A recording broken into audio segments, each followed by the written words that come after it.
learning to float, a splash, a kick, and a cough. As my head breached the surface of the water, air filled my lungs once again. Frustrated, I smacked my hands against the water. This primarily resulted in splashing water all over my face. Feeling as though the ocean had won again tonight, I slowly waded my way back to the shore and sat down on my towel just slightly above where the waves stopped. The towel, which had been there for a while, felt cool against my wet body, making it feel that much colder. Tucking my legs up to my chest, I wrapped my arms around them and looked out over the ocean. Looking straight ahead, it almost felt as if I could feel the darkness staring back, with the waves and night sky almost blending seamlessly together, except for the crescent moon reflecting every so often. With a slight glance to the left, I could see the parts of town in the distance. It was nearly dark there except for the few street and traffic lights that stayed on all night. This late at night though. The rest of the town was quiet, with its residents at home for the night and at varying levels of sleep.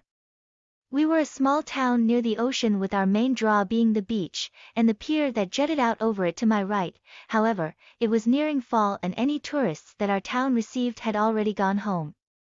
As a result, right now, it is dark and quiet, just me and the ocean. Pulling the towel closer to my side, my index finger begins to trace circles in the sand. My vision goes out of focus as I relax my eyes and let my mind begin to wander.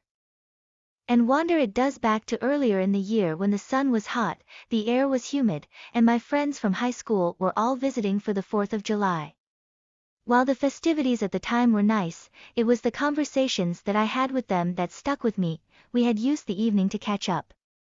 For them, it was the first time back in town for a while, whether it be from their college or a promising career. However, for me, it was just another night in town. When the chance had come years before for us to take steps and forge our own paths. They made the right calls and started moving forward while I stumbled and stayed in place. That evening had been a lot for me to handle, with one too many forced smiles being the theme of the night for me. Likewise, it led to this nightly tradition I have now where I come out and attempt to finally learn to float on my back. It was something that I struggled with as a child to learn, and as time went by, it was something I learned to fake my way around. It's silly, but I think it more than just learning this. I think in some goofed up way I believe that if I can finally learn to do this, if I can finally break out of the mold I have been in for the last few years, that I can start to move forward and take steps to set out on my own as well.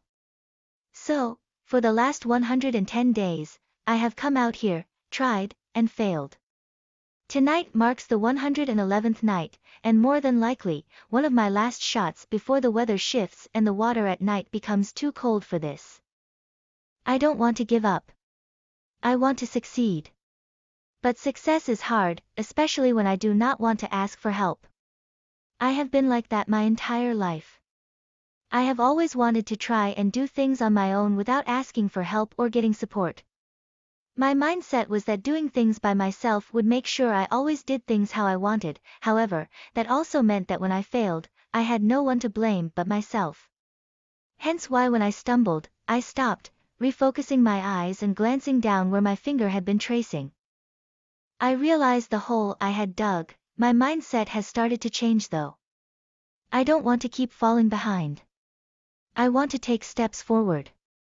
In the 110 days since that night, I have thought about it every night, and only recently have I started to focus on parts of that night other than how I felt. When I focus on my friends, their experience, and the stories they told, they had a common factor, and that factor was support. Even if it were small, they all mentioned someone or something that was helping them to push forward when they couldn't or didn't know how. So maybe, 111 days is long enough for the realization to settle in. Standing up, I begin towards the water for one more try. Instead of looking at the water like it is my enemy in this endeavor, I try to look at it as my support. I look at it like it is a friend offering a hand when I fall. I look at it like a teacher offering study sessions before an exam. I look at it like a parent offering their finances to help with school, and for the first time, I look at it as support. I don't kick. I don't fight. I just lean into it, and my view shifts. Instead of staring at the bleak horizon of dulls grays and the quiet of town, I'm looking up. I see that the sky is more than just that crescent moon. I Học cách nổi một tiếng vang, một cú đá và một tiếng ho. Khi đầu tôi chạm vào mặt nước, không khí lại tràn vào phổi tôi một lần nữa. Chán nản, tôi đập tay xuống nước, điều này chủ yếu dẫn đến việc nước bắn tung tóe khắp mặt tôi. Cảm giác như thể đại dương đã chiến thắng một lần nữa. Vào đêm nay, tôi từ từ lội ngược dòng trở lại bờ và ngồi xuống chiếc khăn tắm của mình ngay phía trên nơi sóng dừng một chút. Chiếc khăn đã ở đó một lúc, cảm thấy mát lạnh trên cơ thể ướt át của tôi khiến tôi cảm thấy lạnh hơn rất nhiều. Co hai chân lên trước ngực, tôi vòng tay qua người và nhìn ra biển. Nhìn thẳng về phía trước, dường như tôi có thể cảm nhận được bóng tối đang quay lưng lại với sóng biển và bầu trời đêm gần như hòa quyện hoàn toàn với nhau, ngoại trừ mặt trăng lưỡi liềm thường xuyên phản chiếu. Chỉ cần liếc nhẹ sang trái, tôi có thể nhìn thấy các khu vực của thị trấn ở phía xa. Ở đó gần như tối, ngoại trừ một số đường phố và đèn giao thông vẫn sáng suốt đêm. Tuy nhiên, vào ban đêm muộn, phần còn lại của thị trấn yên tĩnh, với những người dân ở nhà vào ban đêm và ngủ ở các mức độ khác nhau. Chúng tôi là một thị trấn nhỏ gần đại dương với điểm thu hút chính của chúng tôi là bãi biển. Và bến tàu nhô ra bên phải của tôi, tuy nhiên, đã gần đến mùa thu và bất kỳ khách du lịch nào mà thị trấn của chúng tôi tiếp nhận đều đã về nhà. Kết quả là lúc này, trời tối và yên tĩnh, chỉ có tôi và đại dương. Kéo chiếc khăn lại gần bên mình, ngón trỏ của tôi bắt đầu vạch những vòng tròn trên cát. Tầm nhìn của tôi mất tập trung khi tôi thả lỏng mắt và để tâm trí bắt đầu đi lang thang. Và lang thang nó trở lại hồi đầu năm khi nắng nóng, không khí ẩm ướt và những người bạn thời trung học của tôi đều đến thăm vào ngày 4 tháng 7. Mặc dù các lễ hội vào thời điểm đó rất tốt đẹp nhưng chính những cuộc trò chuyện mà tôi có với họ đã gắn bó với tôi. Chúng tôi đã sử dụng buổi tối để bắt kịp. Đối với họ, đó là lần đầu tiên trở lại thị trấn trong một thời gian. Cho dù đó là từ trường đại học của họ hay một nghề nghiệp đầy hứa hẹn, tuy nhiên, đối với tôi, đó chỉ là một đêm khác trong thị trấn. Khi cơ hội đã đến từ nhiều năm trước để chúng tôi có những bước đi và tạo dựng con đường của riêng mình, họ đã gọi đúng và bắt đầu tiến về phía trước trong khi tôi vấp ngã và giữ nguyên vị trí. Buổi tối hôm đó đối với tôi rất nhiều việc phải xử lý với quá nhiều nụ cười gượng gạo là chủ đề của đêm đối với tôi. Tương tự như vậy, nó đã dẫn đến truyền thống hàng đêm này, bây giờ tôi có nơi tôi bước ra và cố gắng cuối cùng học cách nổi trên lưng mình. Đó là thứ mà tôi phải vật lộn khi còn nhỏ để học và thời gian trôi qua, đó là thứ mà tôi học được để giả tạo theo cách của mình. Thật là ngớ ngẩn, nhưng tôi nghĩ nó không chỉ đơn thuần là học cái này. Tôi nghĩ theo một cách ngu ngốc nào đó. Tôi tin rằng nếu cuối cùng tôi có thể học cách làm điều này, nếu cuối cùng tôi có thể thoát ra khỏi khuôn khổ mà tôi đã có trong vài năm qua, thì tôi có thể bắt đầu tiến về phía trước và thực hiện các bước để tự đặt ra. Vì vậy, trong 110 ngày qua, tôi đã ra đây, thử và thất bại. Đêm nay đánh dấu đêm thứ 111 và nhiều khả năng, một trong những bức ảnh cuối cùng của tôi trước khi thời tiết thay đổi và nước vào ban đêm trở nên quá lạnh đối với điều này. Tôi không muốn bỏ cuộc. Tôi muốn thành công, nhưng thành công rất khó, nhất là khi tôi không muốn nhờ người khác giúp đỡ. Tôi đã như vậy trong suốt cuộc đời của tôi. Tôi luôn muốn tự mình thử làm mọi thứ mà không cần nhờ vả hay hỗ trợ.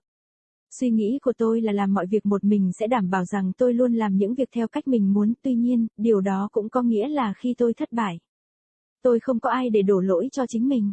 Vậy tại sao khi tôi vấp ngã tôi lại dừng lại?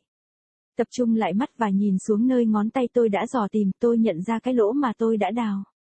Mặc dù vậy, suy nghĩ của tôi đã bắt đầu thay đổi. Tôi không muốn tiếp tục tụt lại phía sau. Tôi muốn thực hiện các bước về phía trước. Trong 110 ngày kể từ đêm đó, tôi đã nghĩ về nó hàng đêm. Và chỉ gần đây tôi mới bắt đầu tập trung vào những phần của đêm đó ngoài cảm giác của tôi.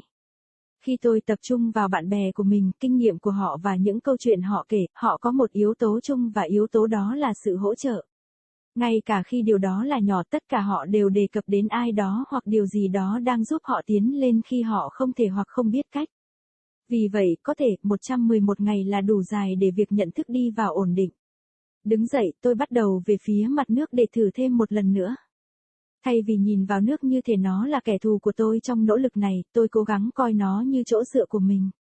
Tôi nhìn nó như thể một người bạn chia tay khi tôi ngã. Tôi nhìn nó giống như một giáo viên giảng dạy các buổi học trước một kỳ thi. Tôi nhìn nó giống như một phụ huynh cung cấp tài chính của họ để giúp đỡ cho việc học. Và lần đầu tiên, tôi xem nó như một sự hỗ trợ. Tôi không đá, tôi không đánh nhau, tôi chỉ dựa vào nó. Và quan điểm của tôi thay đổi. Thay vì nhìn chằm chằm vào đường chân trời ảm đạm của xám xịt và sự yên tĩnh của thị trấn, tôi đang nhìn lên. Tôi thấy bầu trời không chỉ là vầng trăng khuyết.